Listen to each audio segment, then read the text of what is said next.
about it was like ancient Greek comedy, right? Yeah, I liked it a lot. Like, what did that reveal to you about comedy? That it's the same themes going back like 4,000 BC. You know, that it's like it's the same shit forever. So it's funny. It's like there've always been people that are like, you can't say that. They've always been those people. They've always been. It's always been kind of like a reflection of the time they were living in. Like if there was a war or something, I think it reflected that. There've always been fart jokes. There's always been dick jokes. There's always been every type of joke that people find offensive now. They've been doing it forever. You know, it's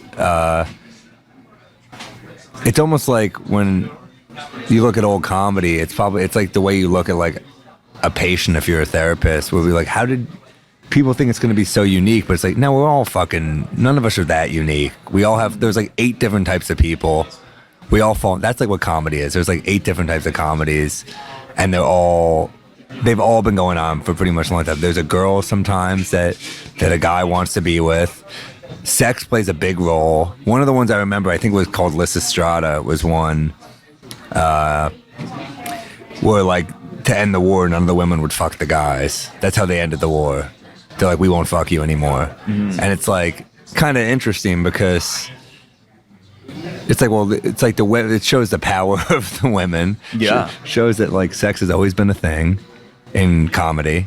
And it's a pretty funny premise. I mean, alone, if you pitch that now to like a comedy person, they'd be like, oh, that's funny. You know, so it shows you that like if a funny idea is funny, it just kind of works in a sentence, you know? Yeah, comedy is timeless in the sense that Chaplin still carries today. Like, he would still be funny today, as opposed to like just a drama in the early 1900s would probably just be boring now. Well, it depends, right? I mean, some of it's still some of it's just revamped Shakespeare, right? Like some of the movies that you see now, you're like, well, that's basically just a Shakespeare story. Oh, yeah, if you're following themes and things, right? Too, yeah. But I know what you mean. Like in tone, you mean, right? Mm-hmm. Like sometimes, like you see a movie from the 40s, and you're like, you have to kind of put it in that time capsule because you're like, well, people don't talk like this. They don't. Yeah. So, but I mean, those are my favorite movies usually. Those like 40s noirs or Hot Breath.